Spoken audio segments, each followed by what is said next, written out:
Hi everyone, welcome back to my YouTube channel. I am Reeti and I'm back with another lecture in the SQL series. So in the last couple of lectures, we got to know more on the joins and types of join. In this particular video, we would be learning about union operator in SQL. So without any further ado, let's get started. So before moving to the union operator, let's just re-revise some older concepts where we were using the union operator. So what happens in the left join? Basically, if there are two tables, A and B. If A is the left table, B is the right table, in left join we used to get all the details which is present in A along with the details which is common between A and B, that is the common details between the left table and the right table. So let's name this area as C. So we used to get A plus C. Now in the right join, if there are two tables A and B where A is the left table and B is the right table, in the right join we used to get all the details which is present in the right table along with the common details which is present between the left and right table. So here it will be B plus C. Now in the full outer join, what used to happen, we used to get all the details which is present in the left table, all the details which is present in the right table along with the common details which is present between the left as well as the right table. So here we used to get A plus B plus C.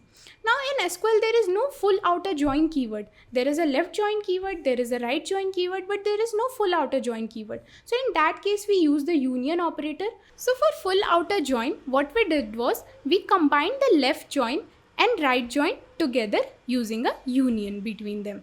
So it combines all the result which is present in the left join along with all the results which is present in the right join. So this and this both were combined to get this. But if we perform a union between the left join as well as the right join, so the left join used to give us A plus C and the right join used to give us B plus C. So here we are getting A, here we are getting B, but here you can see that we are getting C twice. So that is what union is helpful for. Union basically gives us all the values, removing the duplicates, or you can say without the duplicates. So whenever we are performing union between any of two queries, it helps us to remove the duplicates or it helps us to eliminate the duplicates. So it will only print C once. So we get the result which we wanted for the full outer join. So union help us to achieve results or achieve the combination of results between any two or three queries, and it help us to remove the duplicates. So here if you can see, union operator in SQL is used to combine the result of two or more select queries into a single result set and give unique rows by removing the duplicate rows. So as I said, consider that if there are two queries Q1 and Q2 which are the select queries. So if we perform a union between these two queries, it will help me to give a single data set, and in that single data set there would be no duplicates. So duplicates won't be there. So there are some things which one should keep in mind while using the union operator. So the very first one is each select command within the union must retrieve the same number of columns. So consider that there are two queries Q1 and Q2 and we are performing a union between them. So if we are selecting some columns here to show in the final result, the number of columns which we are putting here should be the same in query 2 as well. So if we are giving one column here, consider select ID, here we should also give one column. The number of columns should always be same between the two select queries on which we are performing the union.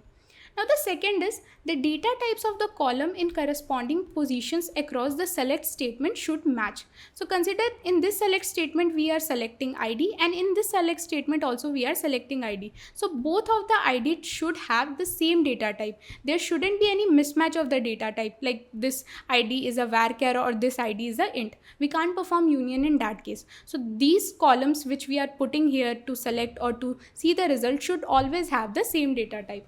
The third one is column should always be listed in the same order across the select statements. So since we have to maintain the data type, we have to always maintain the order, because if the order is not in sync, we may get the inappropriate or a wrong result, or we may get an error. So we have to always make sure that we maintain the order. We have to always make sure that the number of columns we are mentioning in the select queries on which we are performing union should be same, and we have to also make sure the data type of the column should also match with each other on the specific order. Now let's see that how this union operator works. So firstly we will give select, and then we will provide all the columns which we want to see the details, and then we will give from, and then we will provide the table 1 name, and then we will provide the union, and then we will give select, and then again we will give columns, and then we'll provide from, and then we will give the table 2 name. So basically there are two select queries. This is the first select queries S1, this is the second select query S2, and we are performing a union between them, making sure that all the columns in S1 is equivalent to all the columns in S2, all the data types of the column matches from S1 to S2. So we are performing a union which will help me to give a single result set for these two select queries. So consider that this is the table 1 and this is the table 2, and between them we are performing a union. So table 1 is having a column such as ID, table 2 is also having a column ID, it is also holding integer values, and this is also holding integer values for now. So for the first query, if we execute select ID from table 1, so what it will do, it will give me all the IDs which is present in table 1. So it will print 1, so this is the final result. So it will print 1, then it will print 2, and then it will print 3. Now there is a union symbol, so basically all the things which we have got from here, or all the result which we have got from here, needs to be combined with the second select query. So the second select query says that we have to provide the column ID of the table 2. Now let's go to table 2. So here in the table 2 you can see the first row is 2, like the ID is 2, but 2 is already present in the final list, and what union does is union removes the duplicates. So this 2 won't be printed in the final result, it would be discarded because we have applied a union between these two queries. Now coming to the second row 3, so 3 is also printed in the final result and we don't need any duplicated values, so we will be discarding this as well. Now coming to 4, is 4 present in the final result? No, 4 is not present in the final result, so we can print 4. So this is the result we get after applying union on these two tables. So let's see from the MySQL Workbench that how it is happening. So here we already have an ecom database, and in that ecom database we have a customer table, we have an orders table. So let's just first select and see that what all IDs are present in the customer and the orders table, and then we'll perform the union to see if duplicated values are being removed and if we are getting a combined data set. So let's just first see the ID which is present in the customer table.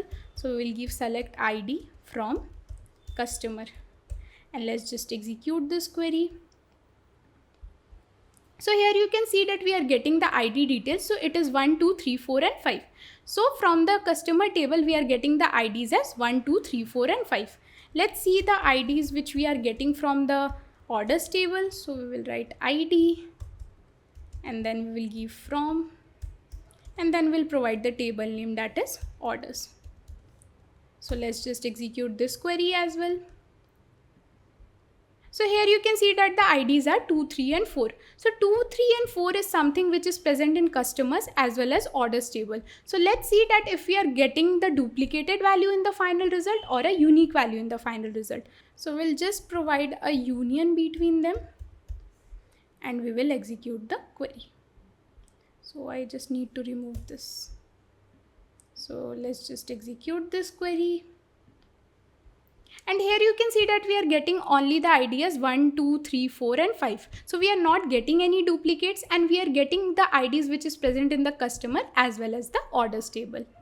So like the union operator, we have a union all operator in SQL. So let's just understand that how this union all operator help us. So union all operator in SQL is used to combine the results of two or more select queries into a single result set and give all the rows by not removing the duplicate rows. So in union, we used to combine the select queries and remove the duplicates. But in union all, we only combine the query. We don't remove any duplicates. So we don't take into consideration of any duplicates or something. So we just combine the query. But in union, we combine the query as well as we remove the duplicates.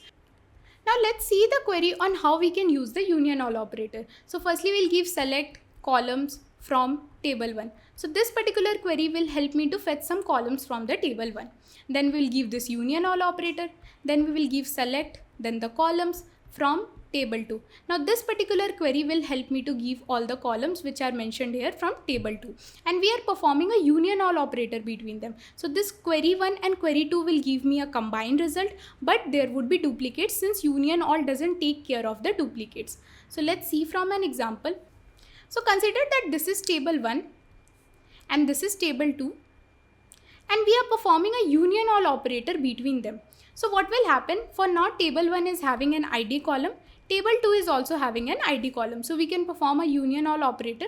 So firstly it will execute the query 1, which is for table 1, and then it will execute the query 2 followed by the union all operator. So firstly the query for table 1 would be executed. So we want to see all the IDs which is in table 1. So firstly 1 would be printed, then 2 would be printed, and then 3 would be printed. Then it will go to table 2. So the first ID in table 2 is 2, which is already present in the final result. But as I told, that union all operator doesn't take cares about if there is something which is present here, because it doesn't removes any duplicate. So 2 will again be printed. Then there is 3. 3 is also present in the final result, but it doesn't take care of the duplicates. It's just combined the results which is present in table 1 and table 2. So 3 will also be printed, and then there is 4 in table 2. So 4 will also be printed. So we print the data which is present in table 1 column as well as the data which is present in table 2 column without even considering of removing the duplicates. So duplicates can be there. So let's see from the MySQL Workbench that how this union all operator is working. So here we already have the query for the union. So let's just copy the same and we will replace union with union all. And let's see that what we are getting in the final result. So here you can see that we are getting 1, 2, 3, 4, 5 and 2, 3, 4 is again coming, even if it's like duplicated, but since we are using union all, in union all we can see the duplicate values. So this was all about union and union all in this particular video. I hope you like this video. So if you like this video, please hit the like button. If you're someone who is new to my channel, can go ahead and watch out the tech content first. And if you find it useful, can go ahead and subscribe. Also, if you have not followed me on my social media handles, you can go ahead and follow. The links are in the description. Till then, take care, keep learning, keep growing, keep smiling. Bye all.